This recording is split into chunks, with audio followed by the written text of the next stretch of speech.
I think maybe even Dirty Jersey Rat. Dirty Jersey. Yay! I love that song. Tio Hank says, comments on the Haley Hornbuckle heroin convictions. MLC would like your take.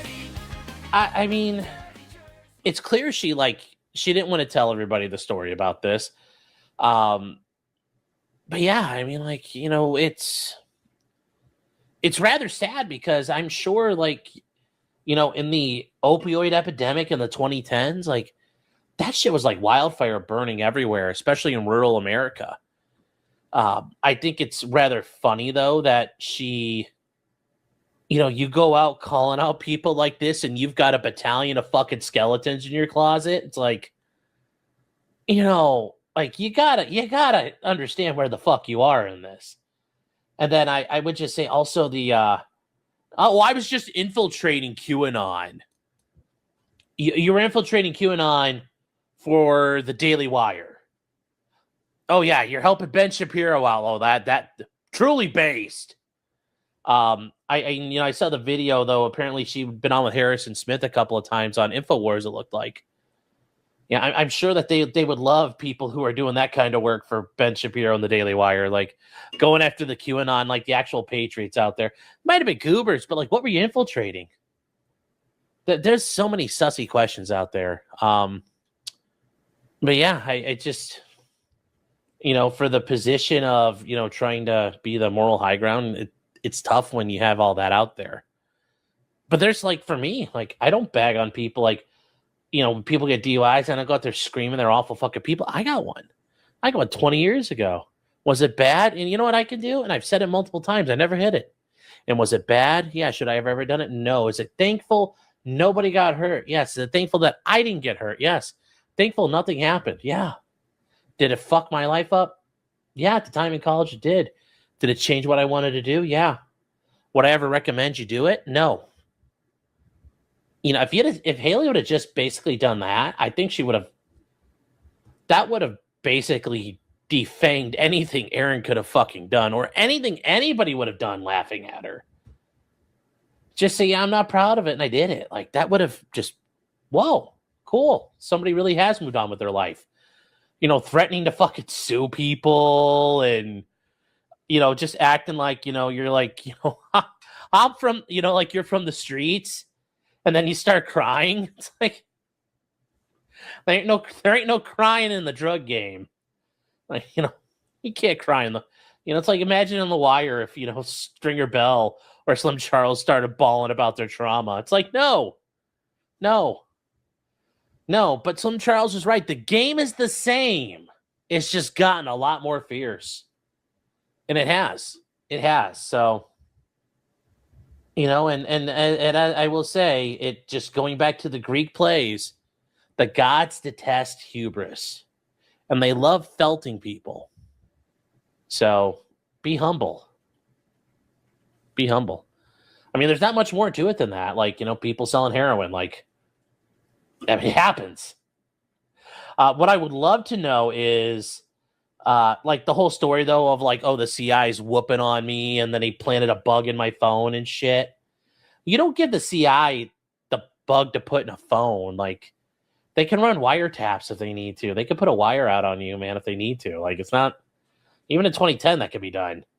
They cell phone snoopers and cell phone they make cell phone interceptor. You can intercept cell phone signals. They're openly broadcast that are not encrypted. So it's not impossible. But I would love, and this is where we could go probably get the police reports from the Iredell County Sheriff's Office. You could FOIA those.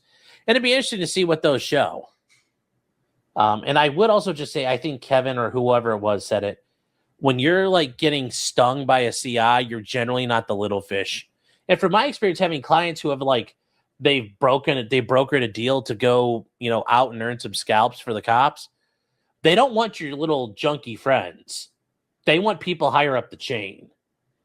They don't want little fish. They want bigger fish. Whether it's one step up or two steps up or whatever, they don't generally just want uphill. They generally want a lot of pills. Or they want a lot of H. They want all the horse. They want all the horse. They want all that China white. They want all of it. They want all of it.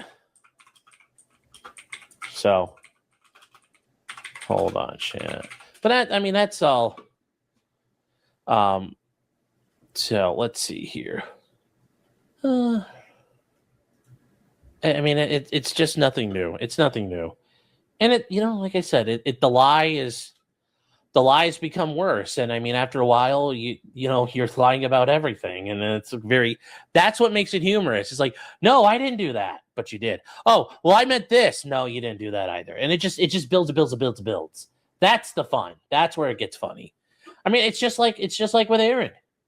He starts like talking about it, and they catch him and they sting him. And that becomes the funniness and the reacting and, the scammering back and forth. Chad Zumach does it. I mean, that's the whole thing, like, of picking on Chad. Like, he starts lying about shit.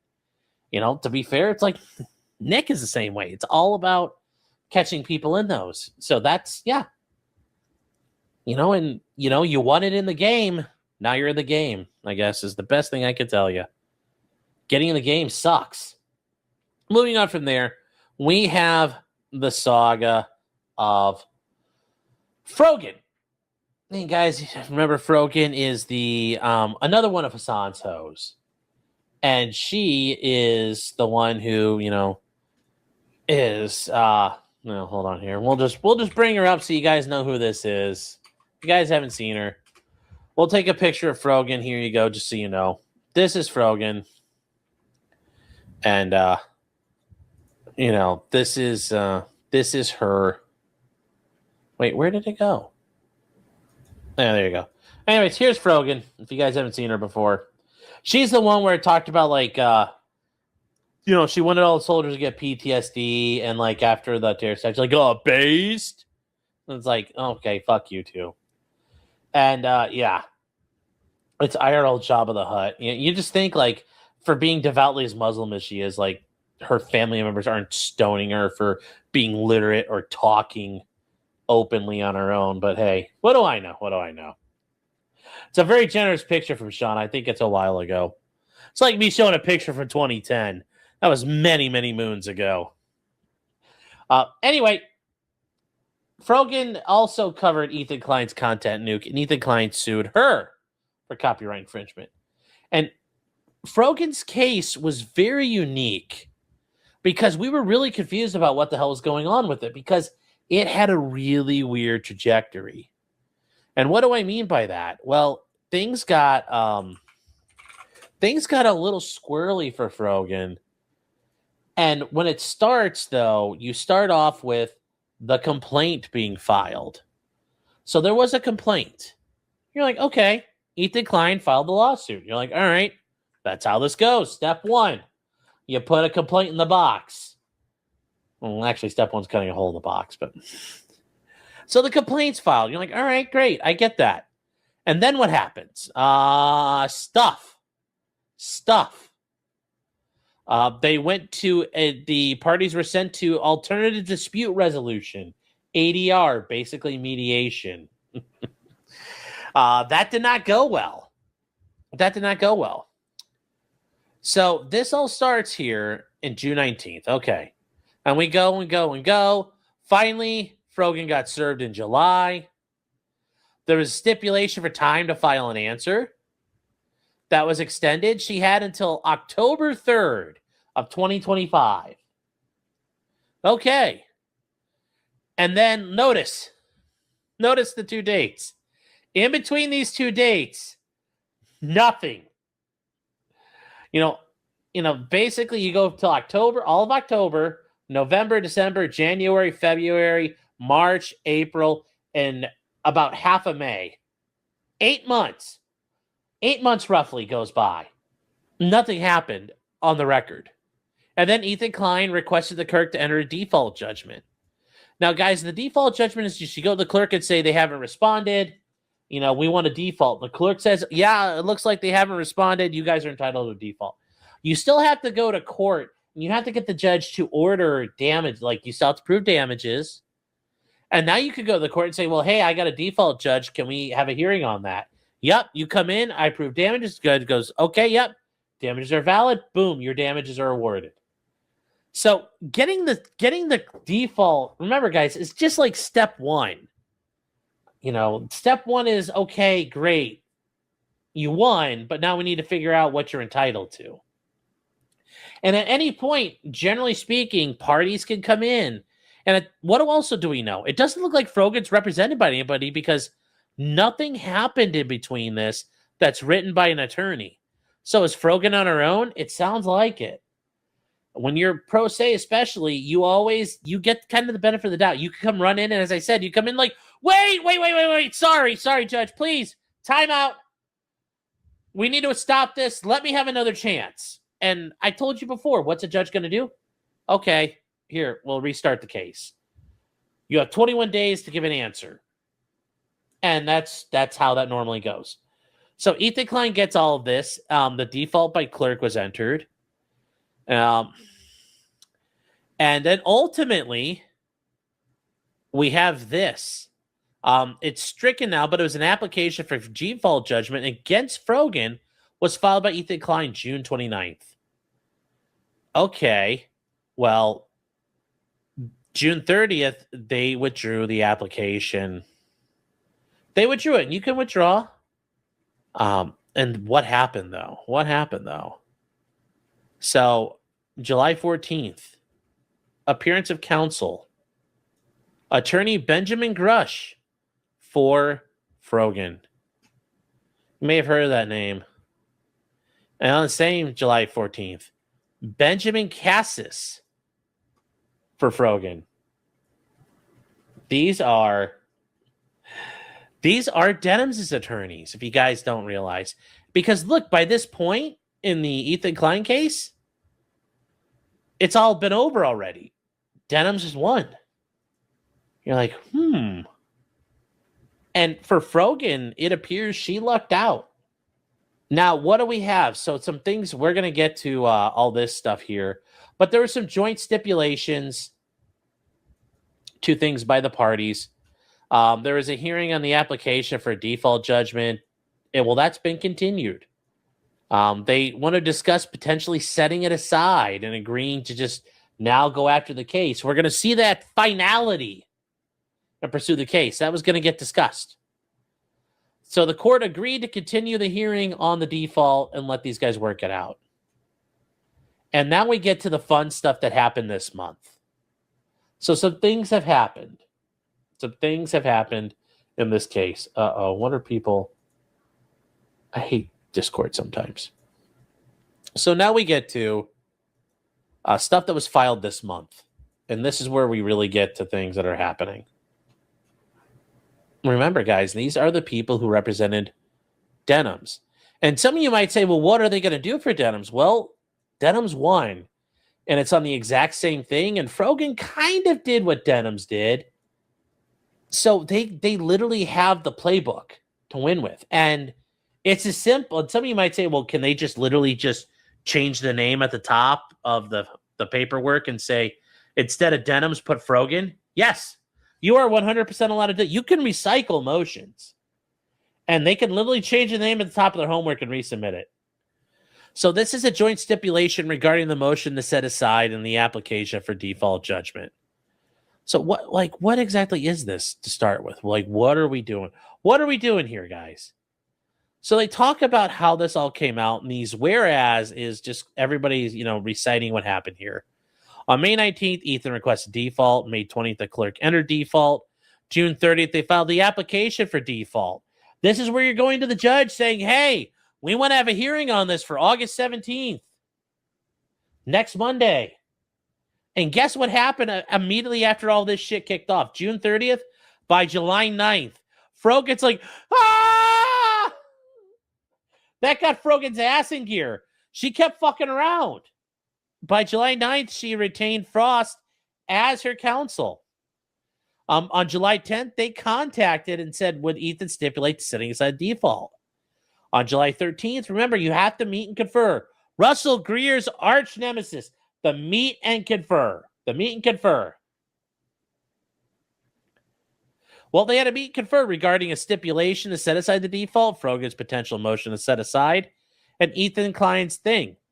So what did they do? Well, on the 14th, they entered into a joint stipulation to continue the hearing. And the court granted that. And the courts, and remember, if you are working things out with the other party, generally speaking, the court's going to go hands off, because you know what? If you guys come to an agreement, it's less crap he's got to worry about. Number one. Number two, if you guys agree to it, there's nothing to appeal, which is even better, because, no paperwork, no problems. A lot of paperwork, a lot of problems. A little paperwork, little problems. No paperwork, no problems. As a saying goes, I once heard. So on July 20th, they met and conferred. On July 24th, counsel for Ethan they agreed to withdraw the pending application until the motion had been briefed and decided. On August 3rd, they met and conferred, and they set a briefing schedule. So now you're agreeing, hey, we're going to agree to hold this off. Well, now we have to agree on a briefing schedule. So you have to have meetings about your meetings, about your meetings, about your meetings.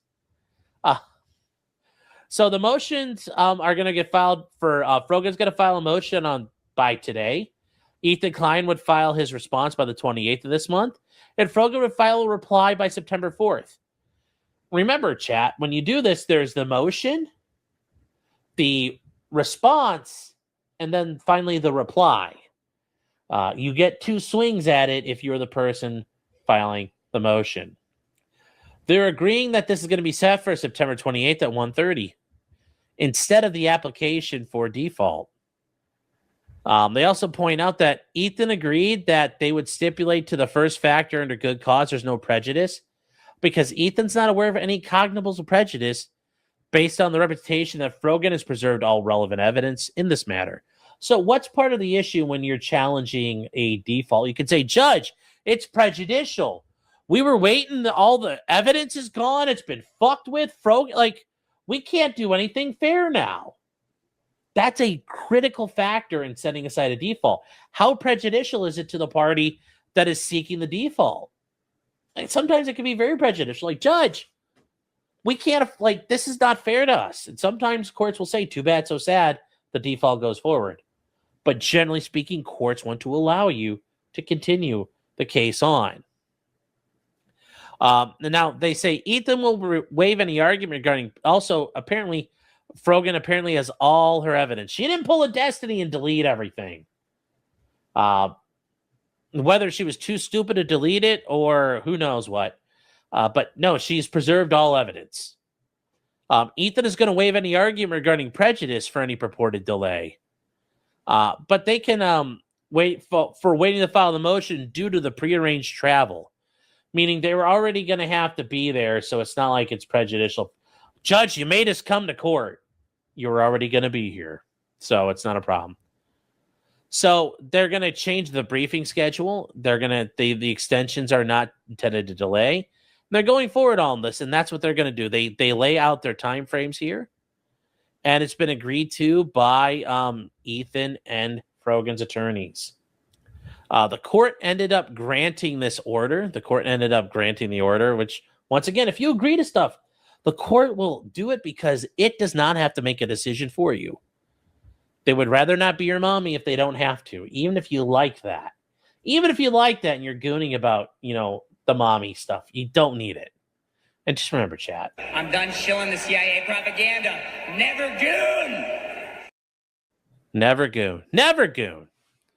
So the court entered an order, putting this into effect and getting everything going there. We then get to what was filed today.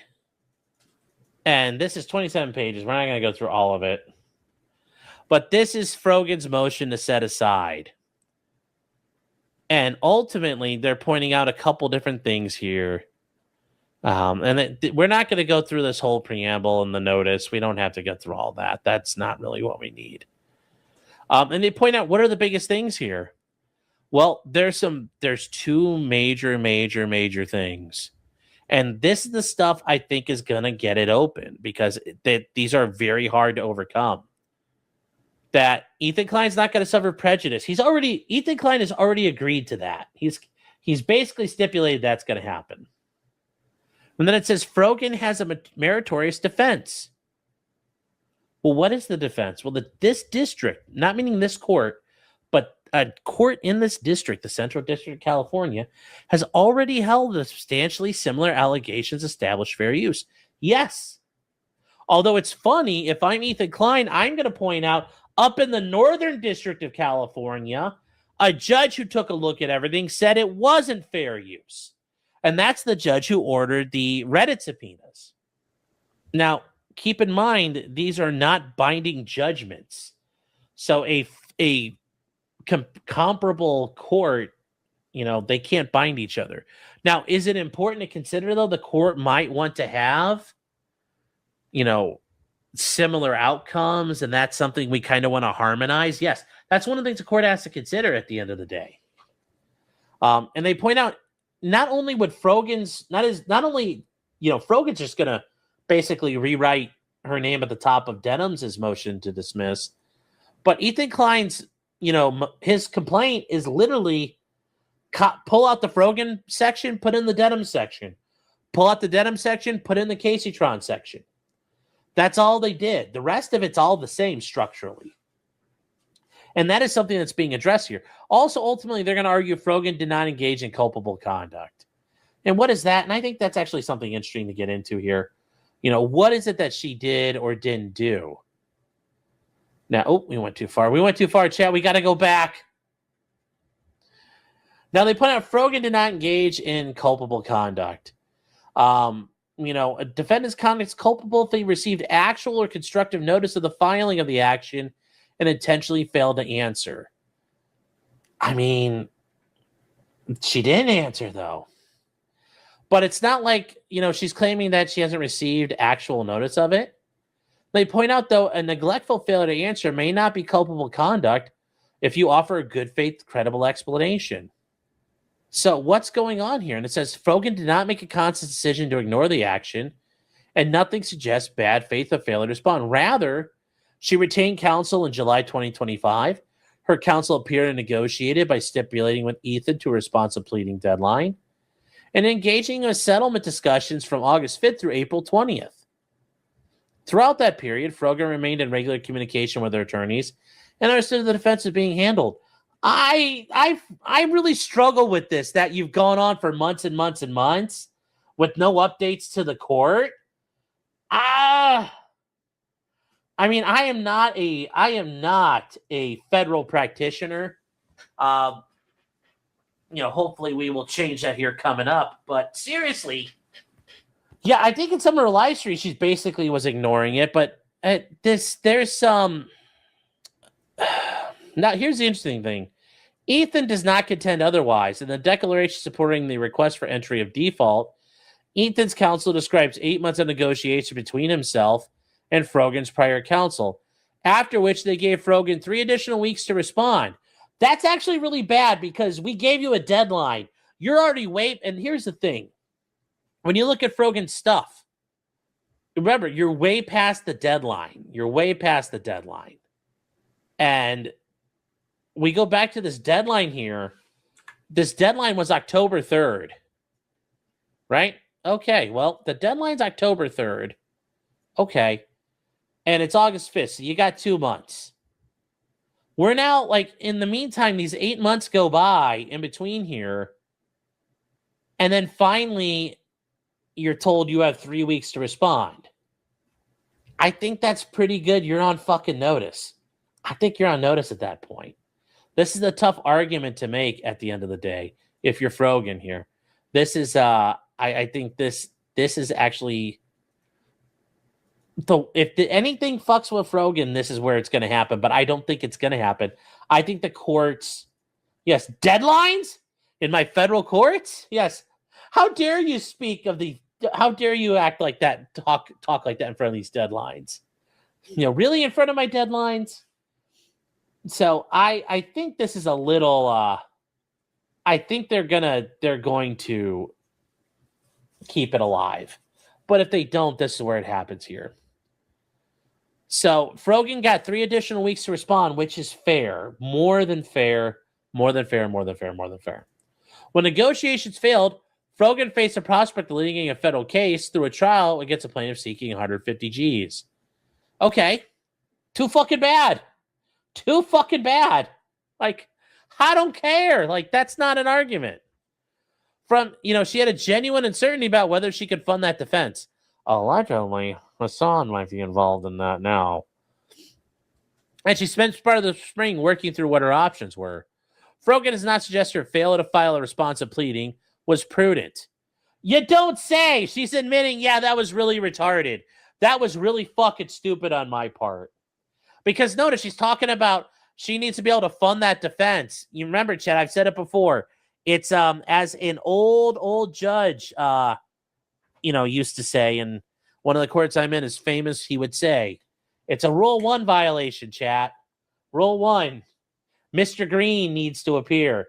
And if Mr. Green doesn't appear, well, you got problems.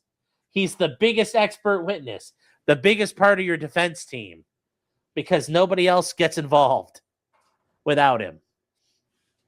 So she's admitting it was retarded, but it sounds like her lawyers bailed on her. However, she does contend that it was neither devious nor deliberate. And she's doing the Russell Greer argument. Your Honor, I'm just a retard. Well, there you go. There you go. And her conduct before and after the default bears that out. For instance, any delay did not serve a purpose that could be treated as culpable because it didn't secure an advantage. It didn't obstruct any rule in the court and did not afford her any tactical position she did not already occupy.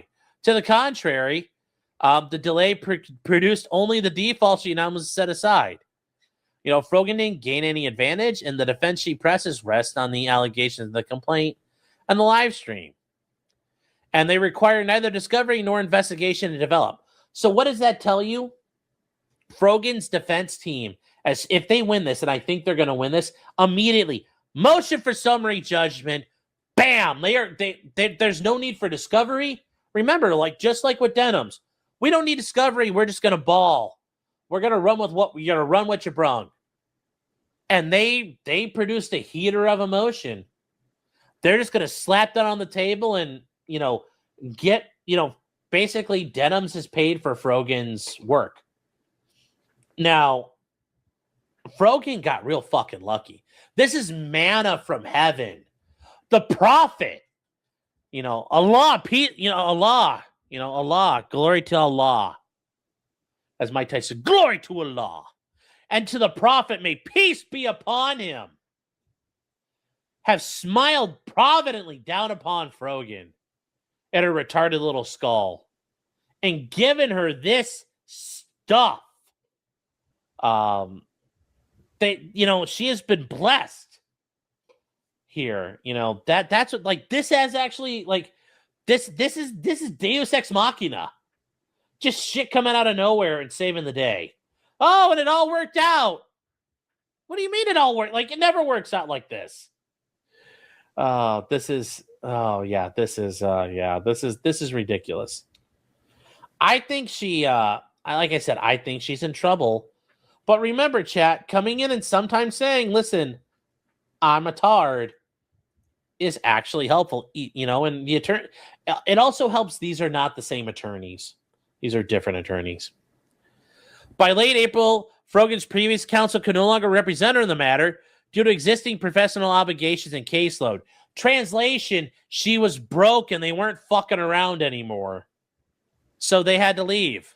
Immediately, she began researching replacement counsel who could represent her. I mean, really, her first thought wasn't, gee, why don't I talk to Frogan? To Denims?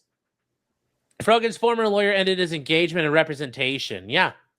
And, and on June 5th, prior to the application being filed, Frogan contacted Frost, which she had learned was representing the defendant in Denims.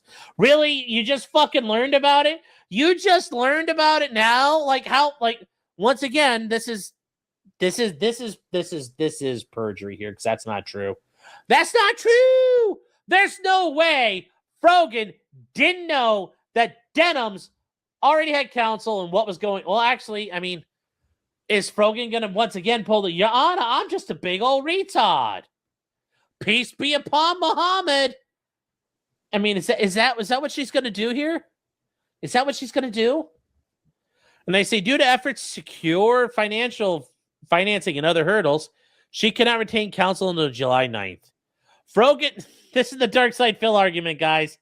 Frogan did everything in her power to secure new representation so she could actively litigate this case. She did everything right. She did nothing wrong. Oh, yeah. My cat's name is Karen. So they do it pro bono? No, probably not. But she probably paid them a couple grand a piece. And like once the money's out, like, you know, it's like when you're dancing with the stripper, the lap dance. You run out of 20s. You know, I mean, you run out of cash, she's going to walk away. You know, they're not going to stick around. They're not going to stick around. Let's see here. Mary, yeah, you're asking, do appellate courts scrutinize district splits? No, because it's different courts can look at different facts differently. District courts aren't binding on each other. That's the issue, too. You know, when there's two judges in a courthouse and judge one says X and the other judge says Y on a case, they don't have to see eye to eye. I've had cases where you go like a suppression hearing. You know, there could be a courtroom of 10 judges, a courthouse with 10 judges in it, and 3 of them may agree with me, the other 7 don't. That doesn't, they can, you know, that's how it is. That's how it is. Now, when you get to injunctions, that's kind of like a sticky issue there. But yeah, that's a thing. That's a thing. Now, they say courts, and they talk about the Ninth Circuit have declined to find culpable conduct on comparable facts. And, you know, there you go. And they say there's a lot of Ninth Circuit case law supporting it. Frogan's prior counsel pursued a formal resolution for 8 months. As she said about finding counsel immediately after she learned she would need it. At most, she was neglectful in not failing to file a responsive pleading, but neglectful failure to answer is not culpable where you offer a good faith explanation. So, yeah, this is probably what she's going to get. I think she's going to be there. They say even if it's careless, you have to analyze it in the context of the other factors. Being careless is not enough. And given the strength of her fair use defense, which is a thing, like Denims winning breathed the life into Frogan's case. Finding that her behavior was careless would still support a good faith determination to set aside the default. Now, that's ultimately what Frogan's asking for. And like I said, she's got a very good argument. The most compelling argument is that a similar case, you know, already was found fair use. That's a massive factor.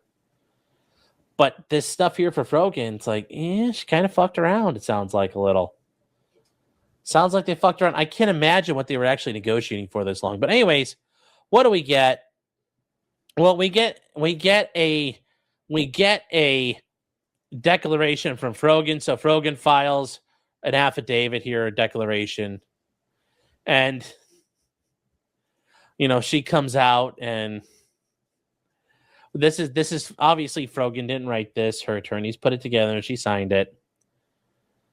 So I was made aware of this action. I retained Mr. Bahram Niknia as my lawyer. And we were in constant communication. After I retained a lawyer, they negotiated for a joint stipulation. It kept on going from August 5th through April 20th. The Austrian painter's birthday. For Frogan, I mean, what better day? Like, for people who don't like Israel, what better day to have commemorated and memorialized in a writing? Oh. Yeah, this is like a 95% chance, granted. There's a 5% chance, and the 5% is a very real 5%. But yeah, like I said, it's going to happen. So she says, I tried. I was told I have to see new representation. I began researching lawyers who'd be willing to represent me. I need to find a lawyer who's in my budget and could represent my interest. Like, you didn't know about Denims. Like, they know each other. They know who they are. I don't think they're friends, but like the idea they don't know each other is ridiculous. In May, my attorney ceased representation. When Ethan requested entry, the clerk entered default. I didn't have a lawyer present. On June 5th, I contacted Frost because the firm had represented another defendant in a similar lawsuit brought by Ethan Klein for copyright infringement. You're kind of letting on that you know. And I think if Ethan's smart, you go back through and point out she fucking knew the whole time. She knew all this stuff, and she fucked off. So the idea is like, I didn't know where to go. And then finally the prophet spoke to me through the clouds. As I reached out to Frost LLP for the lawyers, Ethan filed the application for default. I didn't have a lawyer representing me despite trying to find a new lawyer. And she's like, I done tried as hard as I could. DocuSigned by Frogan. Her actual attorney filed a declaration himself. And it's only 2 pages, guys. And he's going to say, look, I'm an attorney licensed to practice here. I work in the NIA law firm. Anyways, on July 22nd, 2025, I was retained by Frogan. Also, Chad, I will say, this is the thing where Frogan kept on saying, that's not true. We're not in default. This is where I said, like, you need to have your attorneys come out and say, well, this has happened. They're finally coming around to it. And I think this is kind of late. Like, your attorney, like, you should have had somebody saying right away, I didn't get time this and do all this, but so I communicate, and he says, I communicated with Ethan's attorney, Rom, regarding a potential settlement. We communicated multiple times over the course of that period regarding terms. Despite our best efforts, we couldn't reach a resolution. By late April, I could no longer represent Frogan in this matter due to my existing professional obligations and caseload. This is a nice way of saying she didn't have no money, chat. She couldn't afford it. She was broke. But this is a very good, nice way of saying she ain't got no money. Ain't got no money. He says, I ceased representing Frogan in this matter on May 8th. And this is him signing, and this is him saying, like, yes, I couldn't do it anymore. This is the declaration of our new attorneys, one of them, Benjamin Grush. And he talks about, we received an inquiry from Frogan. Hey, could you guys help me now? You help Denims, please. I need help. It's like, okay. Despite our efforts to retain counsel quickly, Frogan retained Frost on July 9th. She ain't got no money. She had to take her broke ass home. On July 10th, they emailed Rom, Ethan's attorney, and saying they were retained. I also asked whether Ethan would stipulate to set aside the default. And they said, why? Clarify why we need to do that. Specifically asked whether there were facts to support a meritorious defense. Ethan's attorney wrote that with more information, Ethan would be able to better evaluate the request. That same day, they emailed back to schedule a phone call. We set the call for later that day. This is meeting and conferring, guys. It's how you do it. You're like, hey, man, let me give you a call. Let's chop it up. And they chopped it up, chat. So they discussed potential stipulations to continue the date of the pending applications. I also provide an explanation for Frogan's fair use defense, which is funny. Because he's going to say, remember how we just beat your ass? That's what we're going to do again. We're going to use the same. We're just going to take the same dildo and we're going to wipe it off before we put it up your ass. That's all they're literally doing. That's all they're doing. We're just going to towel off before we fuck you again. We'll at least give you that courtesy. And they said that, and the fact that courts in this district have found there was no culpable conduct for similar things. On July 14th, I emailed the case authority supporting the arguments for finding of this. Ethan's attorney emailed me back quickly, providing some notes on the stipulation, and he reviewed the cases. A couple days later, they followed up. Ethan's attorney responded quickly and rescheduled a call for the following Monday. This is professional. Guys, these are professional attorneys doing professional work. Prompt communication as much as possible. On July 20th, Ethan's attorney and I spoke. He told me that Ethan would not stipulate to set aside the default. We discussed a briefing schedule the same day. They emailed a possible briefing schedule. And they talk about how this all worked out. On July 24th, Ethan's attorney informed our office that he was not feeling well, could not meet us in person. He had prearranged travel and would not be able to meet until he returned August 3rd. Ethan's attorney also wrote that Ethan would be withdrawing his pending application without prejudice, pending the determination of the motion to set aside the default.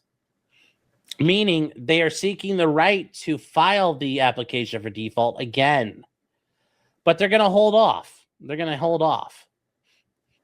Jefferson saying, is a late notice of withdrawal bad lawyering? This wasn't a late notice. The guy said, like, literally, we're trying. Like, I just ain't got no more money. You're going to be on your own. it sounds like the attorney warned her as soon as possible that, listen, I'm looking to eject, and I'm gonna like, you know, I'm pulling the handles here in a second. You're gonna be on your own. And he started preparing her for that. So no, I don't think there's any unethical issue here by Frogan's attorneys. It's just they weren't retained for more than negotiations. So negotiations failed. He's gone. Bye. That's how this goes. Now you have to withdraw properly. Is Ethan wanting an apology? Probably, among many other things. He probably wants a hostage video, just like Casey Tron did. You know, the idea that this hasn't been going on forever, I can't imagine they weren't arguing over a million different things. So that is where Frogan is in this situation here. Now, Frogan's attorneys also filed something really, really good and really important. A notice for judicial, a request for judicial notice. And we talked about before, chat, requests for judicial notice are things that exist that don't require any other proof outside of the thing itself. So, for example, that August 14th of 20, let's see here. We'll do August 14th. Today's August 14th, 2026. August 14th of 2020 was also a Friday. August 10th of 2020 was a Monday. That's judicial notice. We don't need any argument over that. That last night, in Anchorage, Alaska, it was 55 degrees out for a low. We don't need we could take judicial notice of that. You can't take judicial notice of things at contention, but anyways, this is a request for judicial notice.